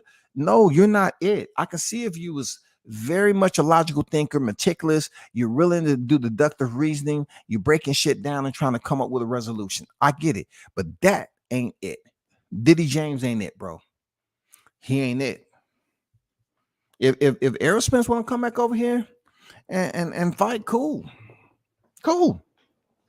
I'm not sweating it, people. Real talk. I'm not sweating this shit. I'm not sweating it. Real talk. I'm not sweating it, man. I'm not sweating it. Because like I said before, what's better than 1? 2. What's better than 1 victory? 2 victories. What's better than 1 victory? 2 victories. That's all I'm saying. I'm not even hoping for the knockout. I want this to be, dragged out too. I want Terrence Crawford to carry his luggage in this fight. This rematch, if Spence come up here and he has this damn interview, he say he's enacting the rematch. I don't want Crawford to go in there and knock him out too early. You know what I'm saying? Take him to the 8th round, because you carried him the last 8th round. You was carrying luggage in there, Crawford. Take him to the 8th round and stop him at the 8th round, just to show him you can stop the fight whenever you feel like it.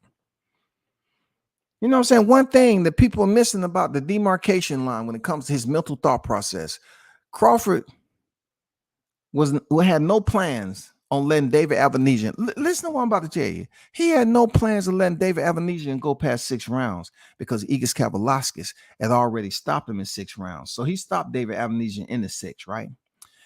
Errol Spence had knocked down Sean Porter in the 11th round. Crawford wasn't going to let it go into the 11th round to even mirror or match anything Errol Spence had going on. So he stops Sean Porter in the 10th round. He doesn't even go into the 11th round where Errol Spence had the knockdown. He's not even going there. He's not even allowing that to even scratch the surface, right? Now, you come to a point of Errol Spence himself, right? He's undefeated. There's really nothing that you can really get close to with this fight because he's undefeated. You know what I'm saying? They really haven't had any opponents that people respect. And if you did respect them, Crawford has finished them in shorter fashion, but it wasn't Errol Spence. Okay. So you get into this fight and Crawford stops the fight. Check this out. He stops the fight 1 round less than Sean Porter, bro. 1 round less. He said, I stopped Sean Porter. You didn't want to give me credit. Now I'm going to stop you a round quicker than Sean Porter. Oh my God. That is some savagery, some savage. Where's my goddamn thumbnail? Let me put that back so they can see that silver back up there. That is so savage. Man, they don't understand what Crawford's mindset is, bro. This dude has man, his mindset is different, bro. You know what I'm saying? They didn't give him credit for Sean Porter. Errol didn't want to give him credit for Sean Porter. He goes out there and stop him a round less than Sean Porter. If that ain't the savagery that you want to see in this full contact sport, I don't know what the fuck is, people. That's savage, bro. I even said, Igis Kavalauskas stopped David Avenesian in 6 rounds. Crawford ain't gonna let that shit go. Boom, he stops him in the 6. I said, man, to be petty, Errol dropped Sean Porter in the 11th round. Crawford does not want this to go to the 11th round and anything like that. To see he had a knockdown, he stopped him in the 10. Not only that, Sean Porter had never been stopped. You know what I'm saying? He had never been stopped. He had losses, but he had never been stopped. Never. And then since he was saying that Sean Porter was a shell of himself, listen how I'm giving you. I'm giving you, free game, right? Look at how this played out, right? Just like Juice said. I think that was Juice, right? He said, look how God's work, right? Peep this out. They didn't want to give him credit. Errol didn't want to give him credit for Sean Porter's stoppage. He said he was a shell of himself because his dad said he was training this and that and the other. Do you know that he went in there and stopped Errol Spence a round before Sean Porter? Do you understand what was going in his head when they was up here trying to say Sean Porter was a shell of himself and he was in retirement? He went up there and shut down Errol Spence a round before Sean Porter, the same fighter who Errol Spence refused to give Terrence Crawford credit for. He refused to give this man credit. He said he's a shell of himself. He kept telling anybody who would listen, he's a shell of himself. He's a shell of himself. His daddy. What Crawford do? He go in there and stop the man in the 9th round earlier than Sean Porter. Now, who's a shell of themselves? Who's a shell of themselves, bro? Who's a shell of themselves? Jesus, man. Who's a shell of himself? He stopped this man in shorter fashion than Sean Porter. And Sean Porter had already had multiple losses, man. Errol Spence was 28-0. This is a pound for pound fighter. And he goes in there and stopped this man in shorter fashion. Who's a shell of himself now? It's just like Juice, the movie. Who got the juice now? Can't make this shit up, y'all. Remember, Running Shields had Charlo first. He was a good boxer. Derrick James messed him up, having him looking only for the power shot. If Charlo boxed Canelo with that jab, he may have a good chance. Charlo, Running Shields situations has been gone for a while now. I'm not going to go off into the backstory of that, but I hear you, T. You know what I'm saying? I hear you on that. Real talk. I hear you. But in this scenario, he hasn't been working Running Shields. That's Charlo. But in this scenario that we're talking about leading up to this fight with Canelo, he's going to be working with Guzman, if anybody. And the good thing about it, Charlos do have a gym now. That's another thing. Try to tell people, like, the Charlos have a gym, a pretty nice sized gym too. You know, I don't know if it's Jamel's Charlo or the Charlo brothers in general, but they have a pretty nice sized gym. Seriously. So that's what they got. They have a place to train outside of the world-class furniture store. You know what I'm saying? You saw Jamel say, come over to my gym. I got AC up in that motherfucker. I don't know what the hell going on over here. You know, he trying to use Roy Jones Jr.'s tactics. Roy Jones Jr., he don't have no AC or no freaking heat. He don't. You earn it. He say you earn it by doing what you're doing. Real talk. I felt it. I felt that gym. I've been there, bro. Seriously, I've been there. And that is no cap.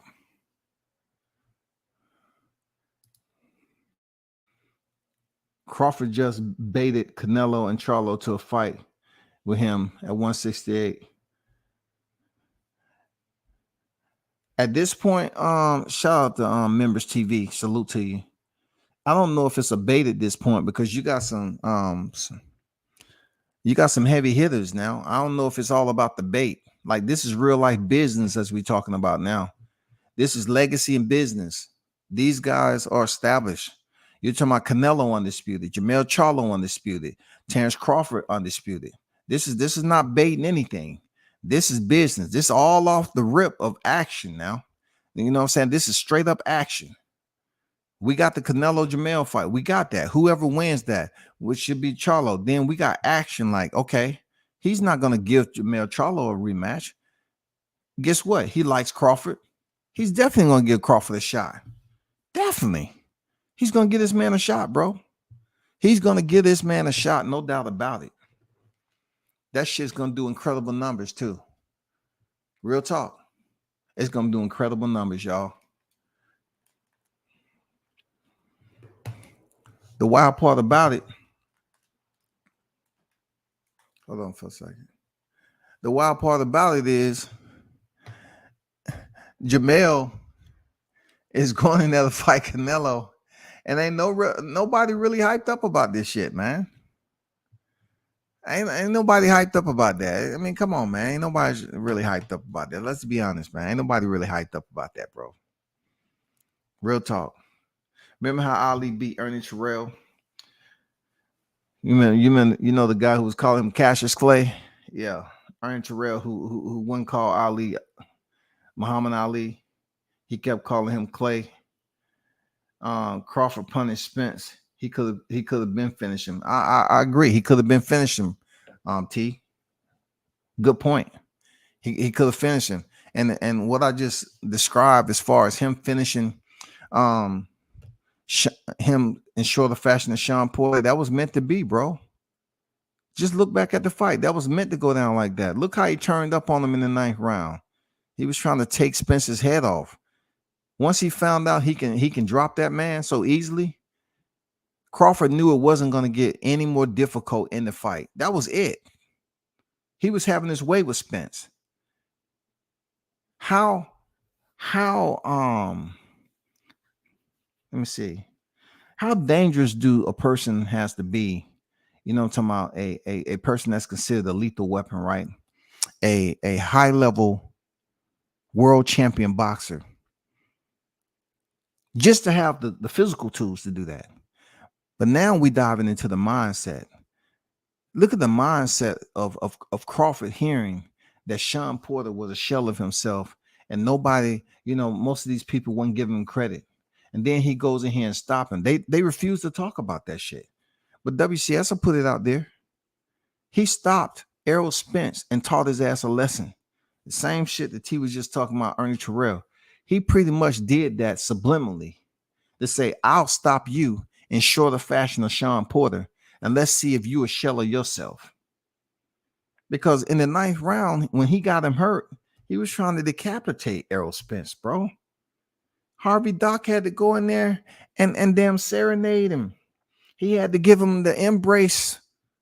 You know what I'm saying? He had to give him that infamous embrace, that hug. Nope. Man, let me. Nope, you can't do it. He was killing you. Not on my watch. Harvey was like, not on my watch. Not on my watch. Can't do it. Live to fight another day, young fella. Not on my watch. Bud is thinking of legacy and wealth. Shout out to Samar Warren in the building, man. What's good with it? Jamel is playing check and the Bud is playing high-speed chess. You know what I'm saying? For real. They have to fight him or vacate because he's the WBO super champion.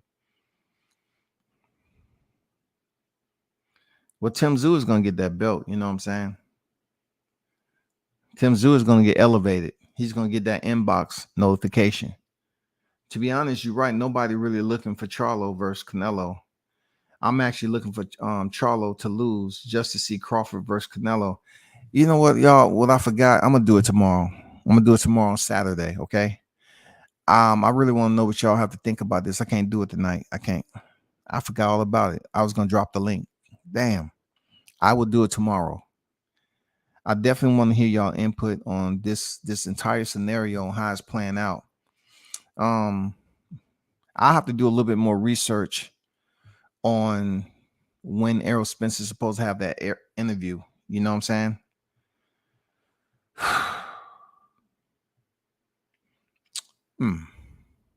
I forgot all about that. Canelo fanboys already shooting that fight down. Canelo demolished Bud in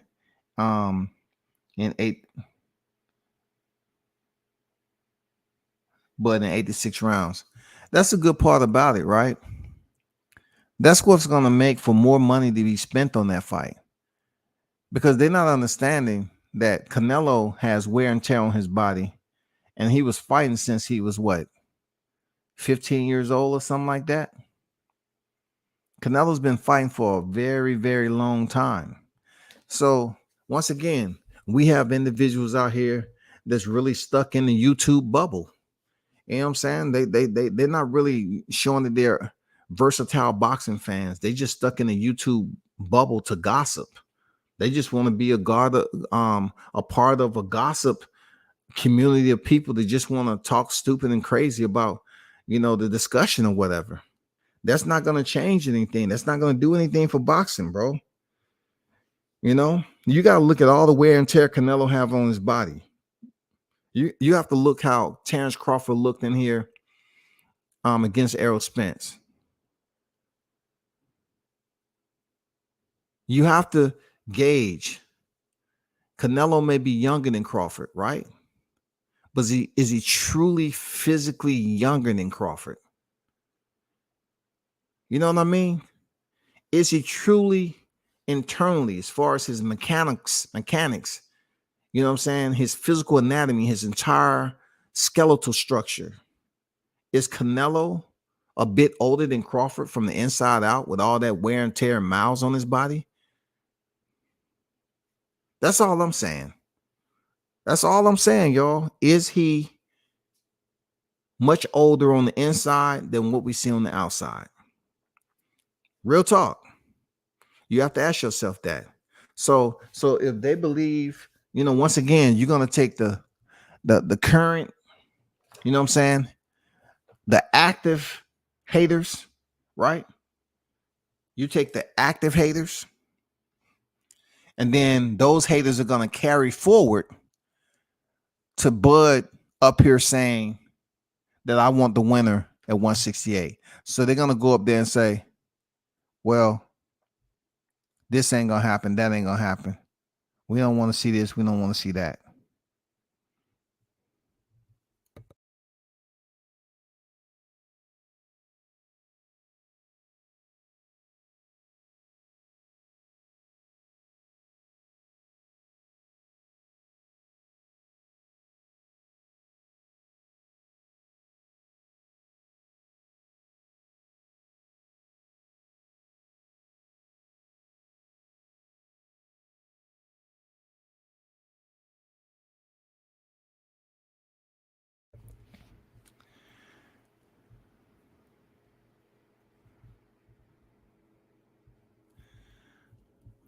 With that,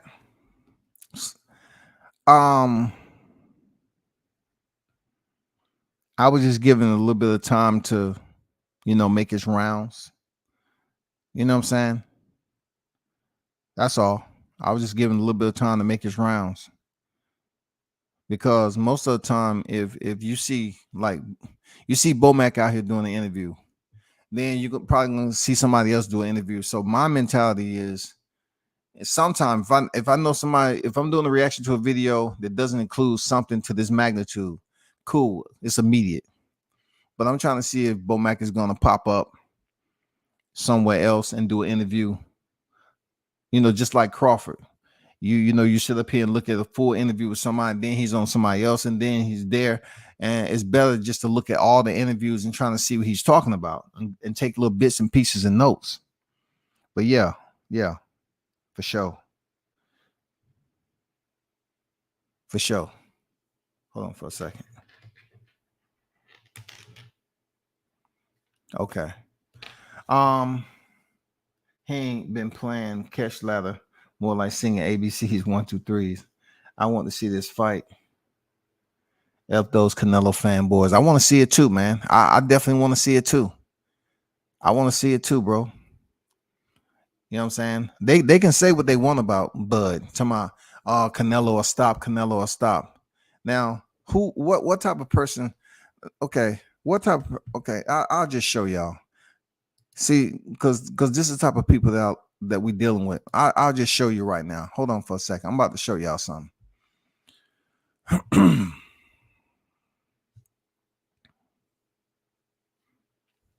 Let me share this screen right quick. All right. Let me show you somehow.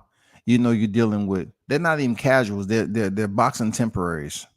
They're not really paying attention to the sport. All they doing is just up here trying to be a part of the community of gossip. You know what I'm saying? Chatty patties. You know what I'm saying? People just talk to hear themselves talk. That's all. Now peep this out. Peep this out, y'all. This is Canelo Alvarez box rec. Right? This is Canelo, 59, 2-2, 39 knockouts, right? Check this out. This guy came in 3 years prior to Terrence Crawford, right? He's younger than Terrence Crawford, all right? He's younger than Bud. He's younger than Bud. Bud is 35, be 36 in September. Canelo, 05. And we know he was in Mexico. Crawford came in here in 08. All right? Let's go to the top. They're talking about he's going to finish Crawford in 6 to 8 rounds, but he just went 12 rounds with G.R.E.A.T.E.R. He just went 12 rounds with Gennady Golovkin, who spent 99.9% of his career at middleweight. You know what I'm saying? He lost to Dimitri Bivol. And he went to the 11th round with Caleb Plant. You know what I'm saying? So how are they going to sit up here and overlook these two decisions right here that he went to the 12th round? Even though he won, he went to the 12th round. So how all of a sudden Crawford is going to get manhandled and broken up and finished in 6 to 8 rounds? Who has did it? Who's did that already? Did he do that to G.R.E.A.T.E.R? I'm just curious. Did he do it to G.R.E.A.T.E.R or not? Did he do it to G.R.E.A.T.E.R? That was coming off surgery. He had a unanimous decision. The scores, you look at the scores, yeah, kudos. But you're doing the same thing that you was doing to Spence. You're up here thinking Spence is just going to go up here and be knocking people out and just having this way with people. And I'm like, Canelo has a lot of tread on him from entering boxing in 05. He has a lot of tread, bro. So that means he's much older internally than Crawford may be. We're talking about knees and everything else, man. He's been boxing for a long time. And Crawford's older than that man. So it'll be a good fight. It'll be a good fight. He has to go in there and prove that he's gonna, freaking go in there and demolish Crawford. He's gonna have to prove it. But all we want to do, we want to take it a little step at a time. We want a 2-step, y'all. We want to see what Spence has to say, right? We want to see if Spence gonna get this rematch. I really hope Spence get this rematch because I really want him to go back in there and this time get stopped in 7 to 8, right? And once again, it's another Bud TKO. Another Bud TKO. We want another Bud TKO, goddammit. That's what we want. Another Bud TKO. That's all we want. We ain't selfish. We ain't stingy. You know what I'm saying? All we want is another Bud TKO. I want him to take the rematch. Seriously. That means Crawford won't be out the ring for a year when it comes next year. You know what I'm saying? He won't be out the ring for a year. So he can get this rematch and it'll happen by the end of this year. And then potentially we can talk about Canelo Crawford. Get that jump started at the first semester of 24. Start talking about that fight right there and when it's gonna be. It's gonna be nice, man. It's gonna be nice, Charlie. You know what I'm saying? It's gonna be real nice, man. That'll be just right around, Crawford will be 41-0. You know what I'm saying? That's gonna look real nice. Canelo will have a Charlo on his list. You know what I'm saying? It doesn't get any better than that. You feel me? I mean, just look at it. Canelo will be an even 60. You know what I'm saying? When he go out there and beat Charlo, he'll be 60-2 with 40 knockouts. You know what I'm saying? How many knockouts did Crawford go in there and beat Spence? He had 39, didn't he? Hey, we just gonna put it. Look, we just gonna put it around. We're gonna just put it around there in the 30s, man. We're just gonna round that shit all the way up. You know what I'm saying? We're gonna do like BoxRec, ESPN. They just be fudging numbers. Shit. You know what I'm saying? We're gonna add at this point in time, we can give some extra credit to Crawford's resume, man. But if he go in there and if Spence say he's on deck again, cool. I want to see it. I don't ever get tired of hearing his fans be delusional. I love it.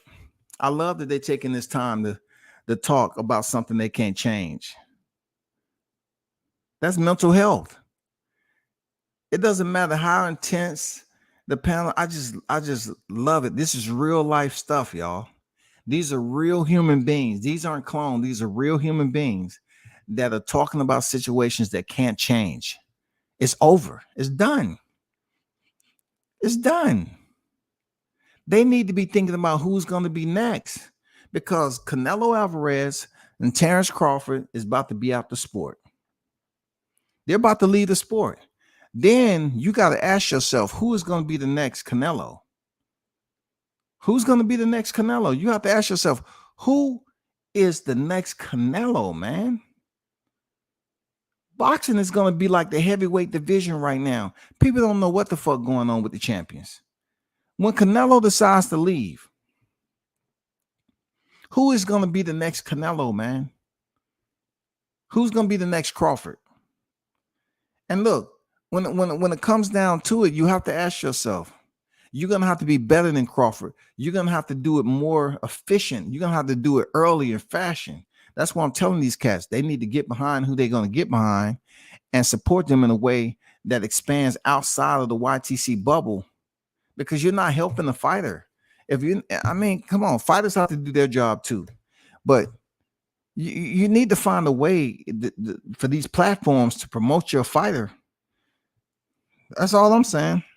That's all I'm saying. Hey, that's all I'm saying, man. You got to find a way to promote your fighter, because what we see now here for the Errol Spence situation, it didn't make any sense, man.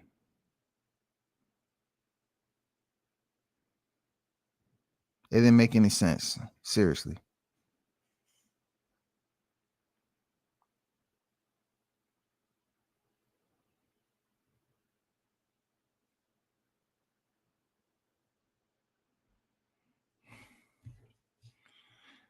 But people, I'm gonna get up out of here. Big shout out to y'all, the supporters, man. And hit the like button, of course. Support the channel.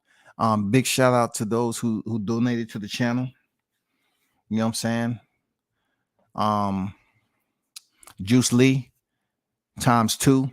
Much appreciated, brother. One love to you. Thanks for donating. Jamal Neezy, salute to you. Tyrese, thanks for the donation. One love, brother.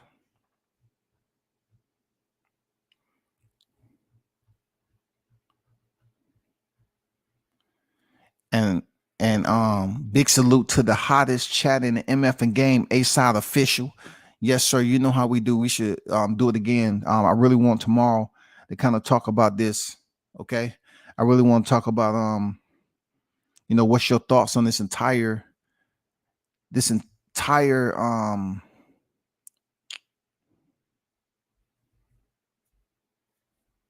how to put it. I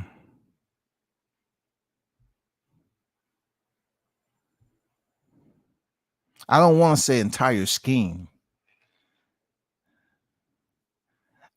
I would say the forecast on what we have in front of us. You know what I'm saying? Logistically, I want to get people input on how they see this playing out. You know what I'm saying? To include Errol Spence, to you know, Terrence Crawford, and the whole situation with Jamel and Canelo winner. And, you know, just get y'all input on that. Until next time, man, salute to y'all. I'm out.